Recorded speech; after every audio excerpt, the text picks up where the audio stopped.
Market Mantra, Mantra, Market Mantra,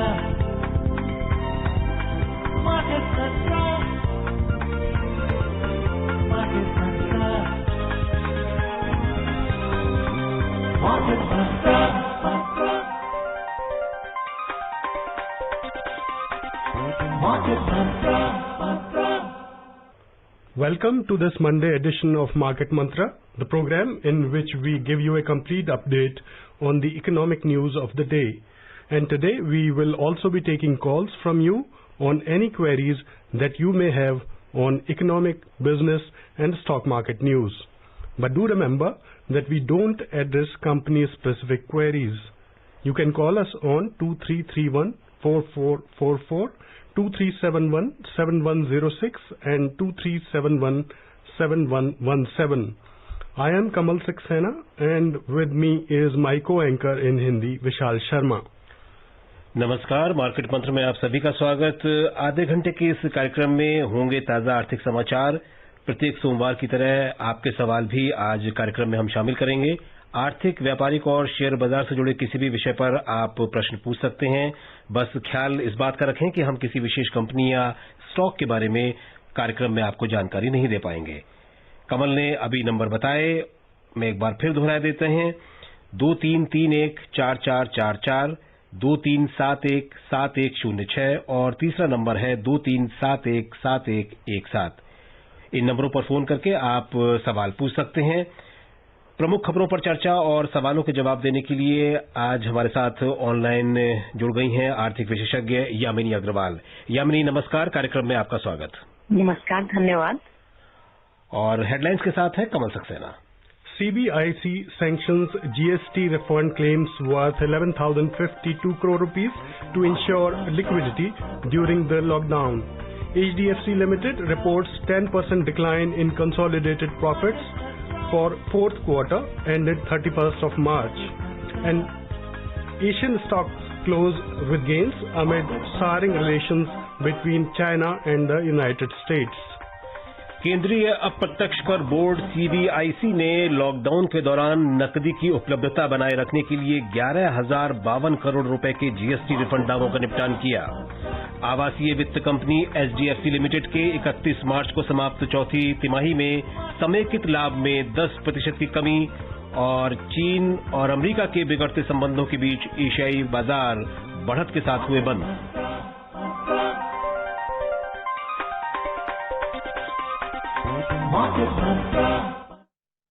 और शुरुआत आज की पहली खबर से ही कर लेते हैं। केंद्रीय अप्रत्यक्ष कर बोर्ड ने 47 दिनों में 11,052 करोड़ रुपए से अधिक के GST रिफंड के दावों का निपटान किया है। एक ट्वीट में बोर्ड ने कहा है कि वो लॉकडाउन के दौरान वस्तु और सेवा करदाताओं, विशेषकर सूक्ष्म, लघु और मध्यम उद्यम क्षेत्र के करदाताओं को नकदी उपलब्ध कराने के लिए प्रतिबद्ध है। बोर्ड ने कहा कि 8 अप्रैल से 24 मई की अवधि के दौरान 11,052 करोड़ रुपए के 29,230 रिफंड दावों को निपटाया गया। वित्त मंत्रालय ने कोविड-19 महामारी के दौरान करदाताओं को राहत पहुंचाने की बात कहते हुए सभी लंबित GST और सीमा शुल्क रिफंड जारी करने का निर्णय लिया था। इससे सूक्ष्म, लघु और मध्यम उद्योगों MSME सहित लगभग 1 लाख उद्यमों को लाभ होगा। Kiran Nayak is the first caller from Mumbai. Kiran, please ask your question. या हेलो Hello. सर, हाँ मेरा क्वेश्चन है सर, RBI अभी लास्ट 70-80 डेज में कुछ नए नोट्स प्रिंट किए हैं क्या?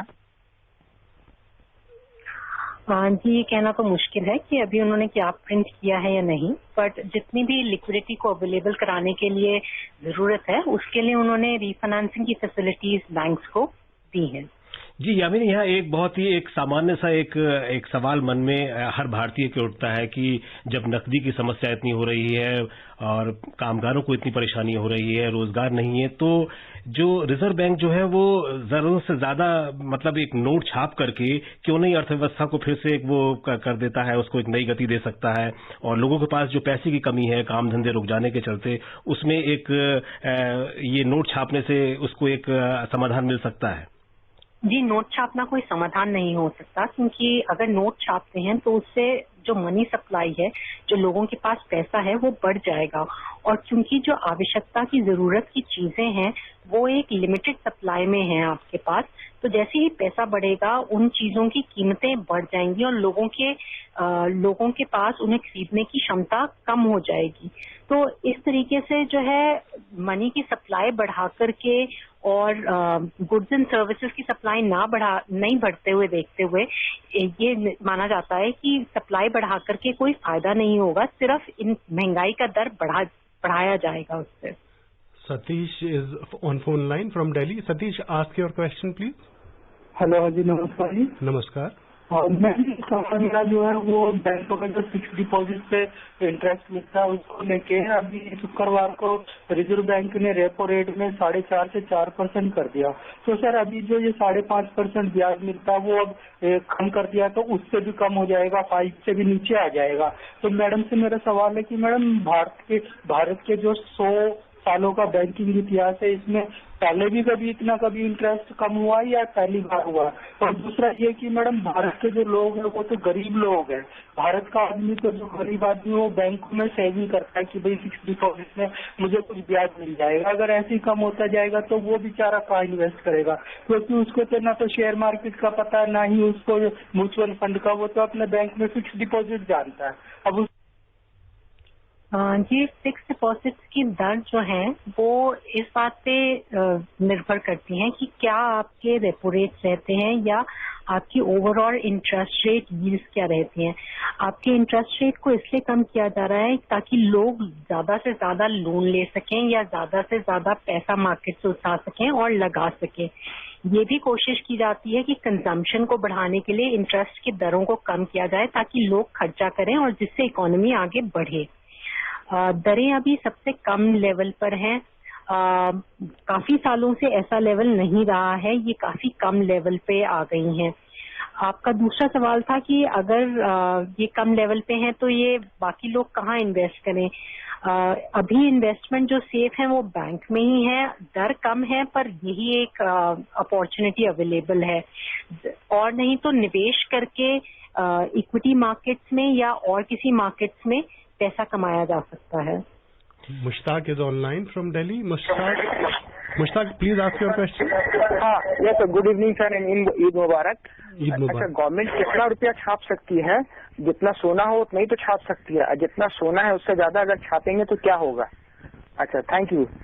जी, अब हम गोल्ड स्टैंडर्ड में नहीं विश्वास रखते और गोल्ड स्टैंडर्ड हेलो जी, तो गोल्ड स्टैंडर्ड को नहीं मानते। गोल्ड स्टैंडर्ड से बियॉन्ड जा चुके हैं, पर एक सोने का लेवल और कैश का लेवल मेंटेन किया जाता है जिससे जो है ओवरऑल मनी सप्लाई इकोनॉमी को एक नियंत्रित रूप में रखी जा सके।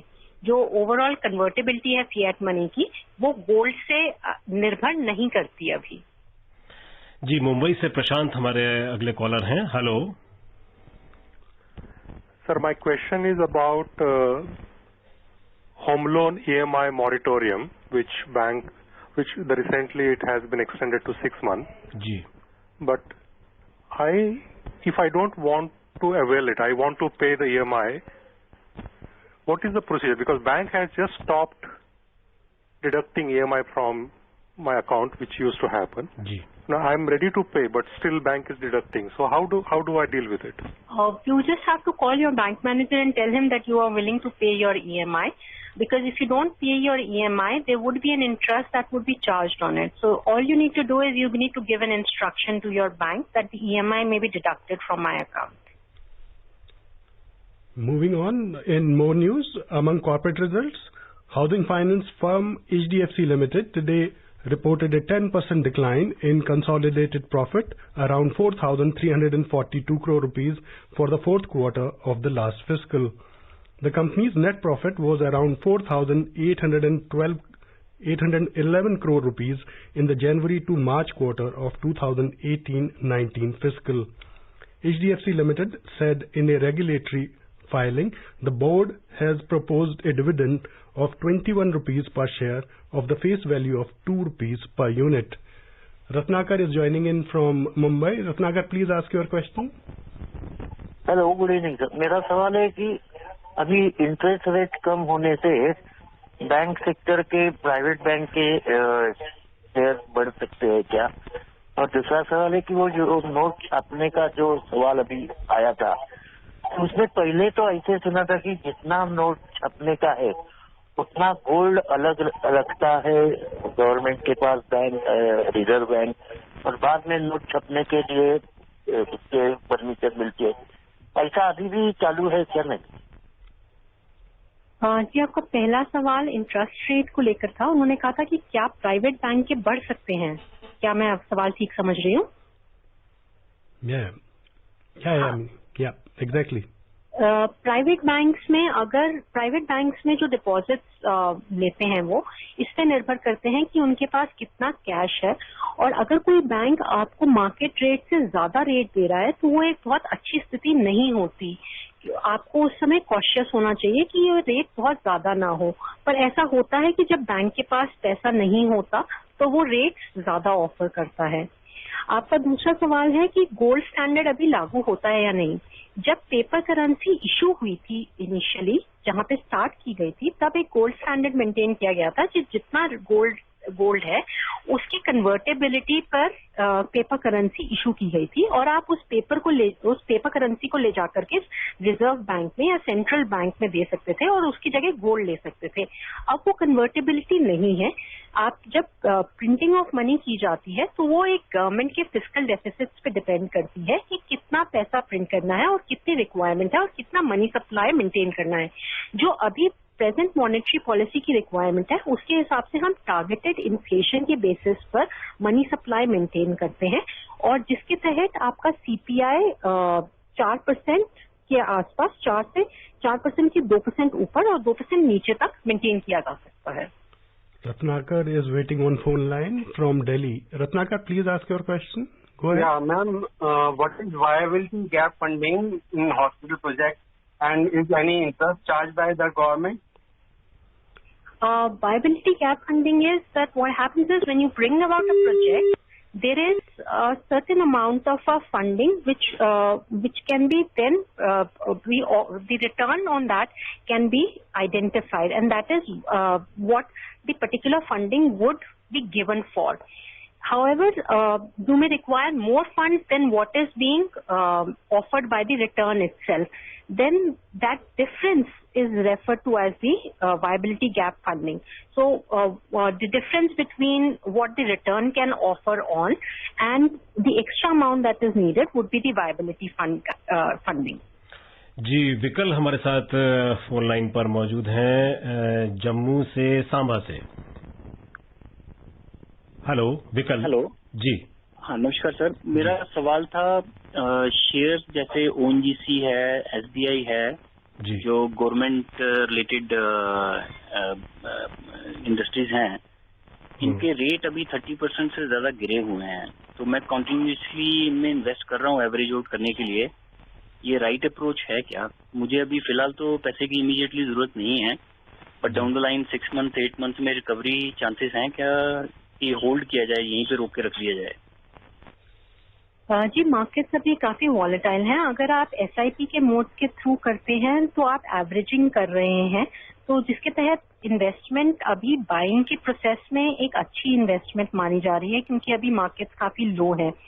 पर ये कहना कि 6 महीने में रिकवरी हो जाएगी ये मुश्किल है, क्योंकि मार्केट्स अपने जो पीछे के लेवल पे आने में अभी थोड़ा टाइम लेंगी, और लॉकडाउन कितनी देर में ऑपरेशनलाइज होता है पूरी तरीके से इकोनॉमी को वापस स्टार्ट करने के लिए, उसके ऊपर डिपेंड करेगा कि आपको रिटर्न कितनी फास्ट मिल सकेगा। Vijay Kumar is calling from Chennai. Vijay ji, please ask your question. Good evening, Market Mantra team. Good evening. My question is in 2 parts. One is, of course, observation. Tomorrow, when the stock market opens, very likely that, it's going to be a very bad day because of obvious reasons, the China-US standoff. The madam can react to this. The fact remains that, it may be a very bad day tomorrow because of the international things which the Indian stock market has been reacting to for the last several months. Point number one. Second point is, what more does India Inc. expect the government and Reserve Bank to do? Over the last 1 month, if you see, the fiscal and monetary measures taken by the government and RBI have been to the full hilt. several lakhs of crores of rupees have been pumped into the system. Yes. Can we take it that the India Inc. expects helicopter money or the wholesale free lunch or loan, not loan but cash grant? What more does India Inc. expect? What is your observation, madam? Thank you. First, on the markets, the FII flows are definitely affected by the international sentiment and the US-China tensions, which are continuously growing because of the pandemic and other factors also, is likely to have an effect on the FIIs. As far as domestic investors are concerned, most of them are stable and they're in a buying position as of now, but they are waiting for the returns to come in. So the market has more or less on the lower end stabilized, but if there is an exit from the FIIs because of the trade tensions, then the market can see a bad scenario, which I think would have been discounted by today's market sentiments and may not flow to tomorrow's sentiment. As far as India's expectations are concerned, they have been looking in for reliefs, and there have been reliefs which have been offered by the government in different sectors to bring back the growth. What is needed right now is to operationalize the sector, to operationalize the economy back, and to see that the operations bring back the demand to the economy. As and when the demand would come up, the corporations would become sustainable by themselves. However, if it gets delayed, then there would be difficulties in bringing back the working capital requirements and other requirements for the company. जी गौरव हमारे collar Ghaziabad से phone line पर हैं. Hello. Good evening market Mantra ji. Good evening to everybody. Madam, my question is about this demand. The government has not paid any attention to demand for the consumer goods, demand for any items. How will these manufacturers will take loan if there is no demand? Because demand side is suffering. And what do you think? Why government is not paying attention to lift the housing sector, which actually creates huge demand? Thank you. First question is, why is this not looking in for demand? We are a population of 1.3 billion people, and our domestic demands for most of the goods continue to stay there. It is the operationalization of the economy which has come to a halt, which has reduced the demand. So whether it is for fuel, whether it is for goods, whether it is for car, whether it is for other things, it is continuously there. As and when, if you look at the online marketplaces where non-essential items have been allowed to be delivered, you will see that they have seen a jump in the demand. So there is a demand that is there, and we did see a GDP growth rate before the lockdown of 4.5%. So it's not in the negative side which we have seen. So there is a demand that exists, though it slowed down at that point. The IIP index also indicated that the industrial index is also growing. Another aspect which you referred to with respect to the housing sector, whether the government is looking at it or not, the RBI has given refinancing facility and loans to the NHB to provide funds to the housing sector. Also to provide to the NBFCs, refinancing facilities and liquidity facilities have been provided by the RBI. Further, to gather momentum in the investments, the interest rates have been lowered down, where the straightaway effect can be seen on the home loan interest rate, whereby the reduced rate has definitely caused a reason for many of the investors to believe that they can buy houses today. Then the PM Awas Yojana is another yojana which is likely to boost the housing demand. जी यामिनी, यहाँ एक सवाल मन में आता है कि reverse migration जो हो रहा है, प्रवासी मजदूर जो घरों को लौट रहे हैं, तो उससे आपको लगता है कि टियर 2 और टियर 3 शहरों में अब घरों की मांग बढ़ सकती है? हाउसिंग सेक्टर में कुछ बदलाव देखने को मिल सकते हैं, कुछ तेजी देखने को मिल सकती है? जी, ये जो अभी रिवर्स फ्लो हो रहा है, उससे डिमांड रूरल इकोनॉमी में बढ़ने की उम्मीद है, पर ये कहना कि वो ड्वेलिंग यूनिट्स में कन्वर्ट हो जाएगी वो थोड़ा मुश्किल है, बिकॉज ये अभी जो रिवर्स फ्लो है ये माना जा रहा है ये टेम्पररी है, क्योंकि जैसे जैसे लॉकडाउन खत्म होगा और ऑपरेशनलाइज करने के लिए लोगों की आवश्यकता होगी, माइग्रेंट्स रिटर्न करेंगे अपनी जगह पे जहां पे वो काम कर रहे थे, इसलिए ये कहना कि ये ड्वेलिंग में कन्वर्ट करेगी ये थोड़ा मुश्किल होगा कहना. Ashok Kumar is joining in from Modinagar. Ashok ji, please ask your question. Hello Ashok ji, जी हाँ, अशोक जी। क्वेश्चन। हाँ, हेलो, मेरा सवाल ये है यामिनी जी से कि 2 सवाल है। पहला सवाल तो ये है कि कार्वी वालों को यहाँ हमारा अकाउंट था और वो तो क्रेडिट बैलेंस पड़ा हुआ है, वो वापस ही नहीं गया नवंबर से अब तक। और दूसरा सवाल ये है कि अभी मेटल और बैंकिंग सेक्टर का क्या रहेगा, ये बता दीजिए। बैंकिंग सेक्टर और कौन सा सेक्टर कहा उन्होंने? Metal sector. बैंकिंग सेक्टर में अभी जो कुछ पोस्टिंग्स आई हैं Q4 रिजल्ट्स की, वो नेगेटिव आई हैं। एनपीएस भी बढ़ सकते हैं, पर ओवरऑल बैंकिंग सेक्टर एक अच्छा सेक्टर माना जाता है जहां पर इन्वेस्ट किया जा सकता है। मेटल्स में बढ़ोतरी पिछले लॉकडाउन से पहले काफी नजर आई थी और ये भी एक अच्छा सेक्टर माना जा रहा था जहां पे इन्वेस्टमेंट की जा सकती थी। जहां जब स्लो डाउन था तब भी एक अच्छा परफॉर्मेंस दिया है मेटल सेक्टर में। कुछ खास तौर पे जिन मेटल्स की प्राइसेस बढ़ी हैं उन सेक्टर्स के अंदर एक अच्छा इन्वेस्टमेंट एवेन्यू है। जहां तक आपके इनका पहला सवाल था कि हेलो, कार्वी से रिलेटेड कुछ सवाल था इनका। He has an account with Carvi. हाँ, कार्वी में जो अकाउंट है आपका, अगर आपका कोई क्रेडिट बैलेंस है तो आप उसे क्लोज कर सकते हैं अकाउंट को, और वो उससे आप क्रेडिट रिक्वेस्ट कर सकते हैं। आपको अपने कस्टमर केयर पे कॉल करके वहां पे आप रिक्वेस्ट कर सकते हैं क्लोजर ऑफ अकाउंट की प्रोसीजर जान करके उसको क्लोज कर लीजिए। और अब नजर डाल लेते हैं बाजारों के आज के प्रदर्शन पर। आज ईद का अवकाश होने के कारण घरेलू शेयर बाजारों में कोई कारोबार नहीं हुआ, शेयर बाजार बंद रहे। एशियाई बाजारों की बात करें तो अमेरिका और चीन के बिगड़ते संबंधों के बीच आज प्रमुख एशियाई सूचकांक बढ़त के साथ बंद हुए। हांगकांग के हैंगसेंग और चीन के शंघाई कंपोजिट इंडेक्स में 0.2% की मामूली बढ़त दर्ज हुई। जापान का निकेई 1.7% और दक्षिण कोरिया का कोस्पी 1.2% की बढ़त के साथ बंद हुए। सिंगापुर के स्ट्रेट टाइम्स में कारोबार नहीं हुआ। यूरोपीय बाजारों की बात करें तो आज यूरोपीय सूचकांक भी ऊपर कारोबार करते दिखे। जर्मनी के डेक्स में 1.8% का उछाल आया और फ्रांस के कैक में 1.4% की बढ़त देखी गई। लंदन फुट्सी में कोई कारोबार नहीं हुआ। Ashish is waiting online on phone from Dehradun. Ashish, please ask your question. Good evening all. Ma'am, question ये है कि जैसे बाकी कंट्रीज में गवर्नमेंट बेल आउट पैकेजेस दे रही है, जैसे न्यूज आई थी आज JLR ने भी कुछ कमिटमेंट मिला है उसको यूके गवर्नमेंट से 1 बिलियन पाउंड का समथिंग, तो वहाँ पे फंडिंग हो रही है, बेल आउट पैकेज दे रही है गवर्नमेंट। तो हमारी कंट्री में क्यों गवर्नमेंट दे रही है? जिस 20 ट्रिलियन पैकेज की अनाउंस किया उसमें भी गवर्नमेंट का सिर्फ 1.2 ट्रिलियन ही समथिंग पंप कर रही है गवर्नमेंट। तो हम लोग के यहाँ पे जरूरत नहीं है, ये कंपनी या गवर्नमेंट का पैसे नहीं है। गवर्नमेंट ने इकोनॉमिक रिलीफ पैकेज अनाउंस किया है जिसमें गरीब कल्याण वेलफेयर स्कीम की का अनाउंसमेंट था और डायरेक्ट बेनिफिट ट्रांसफर्स दिए गए विमेन को, वनरेबल ग्रुप्स को।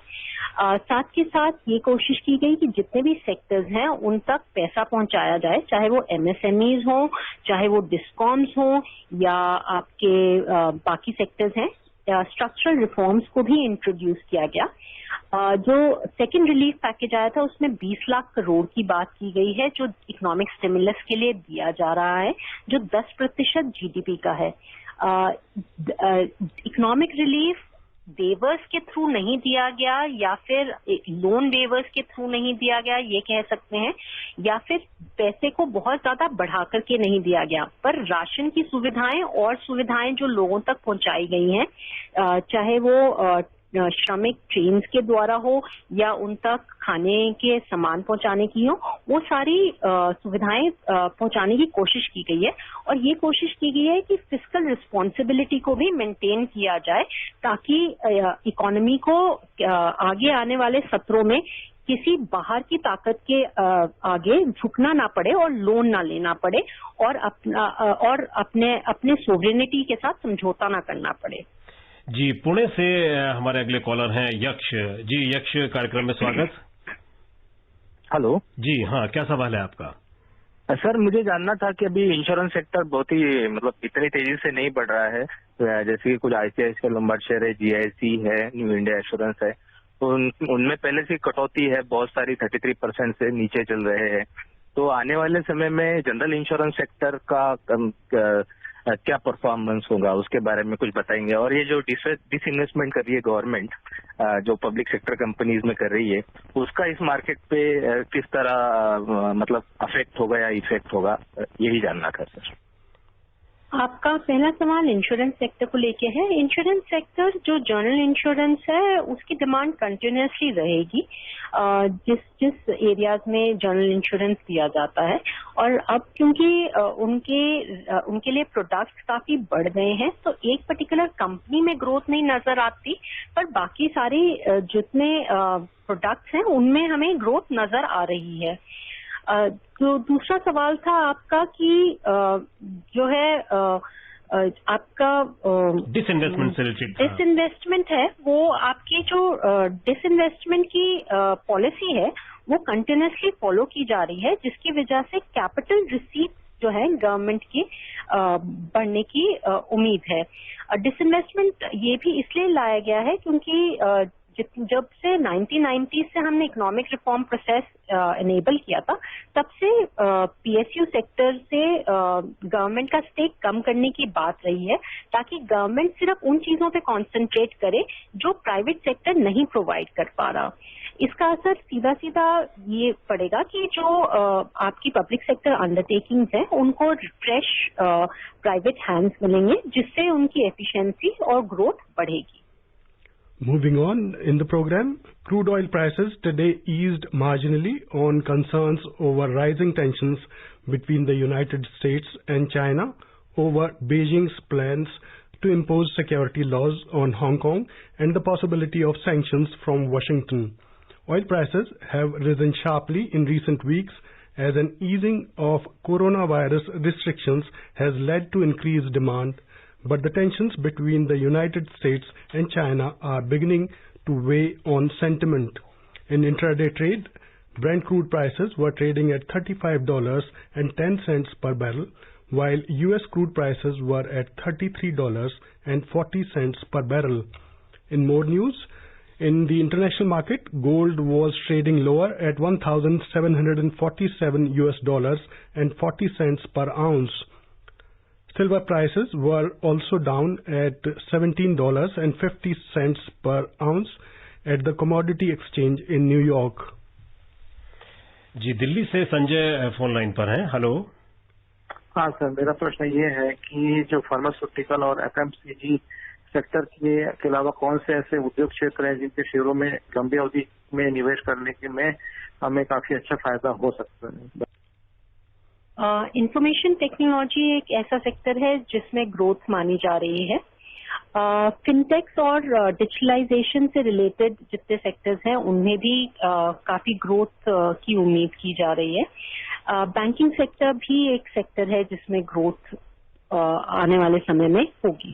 और इन्होंने फार्मा सेक्टर का खास तौर पर जिक्र किया था। फार्मा सेक्टर में आपकी ग्रोथ है, हेल्थ केयर सर्विसेज और जैसे इंश्योरेंस फॉर हेल्थ केयर बढ़ती जा रही है और लोग जितने अपने हेल्थ के बारे में या अपने बारे में ज्यादा अवेयर हो रहे हैं, वैसे वैसे उस सेक्टर के अंदर ग्रोथ नजर आएगी हमें। और वो एक कंटिन्यूसली ऐसा सेक्टर है जिसमें कंटिन्यूस ग्रोथ नजर आएगी। So, thank you, Yamini, for being on the program and answering all the questions from our listeners. It's time for the headlines now. Thank you so much. Before we close, a reminder of the headlines. CBIC sanctions GST refund claims worth 11,052 crore rupees to ensure liquidity during the lockdown. HDFC Limited reports 10% decline in consolidated profit for fourth quarter ended 31st of March. And Asian stocks close with gains amid souring relations between China and the United States.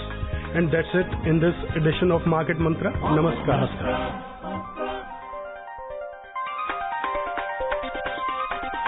Market Mantra, Mantra.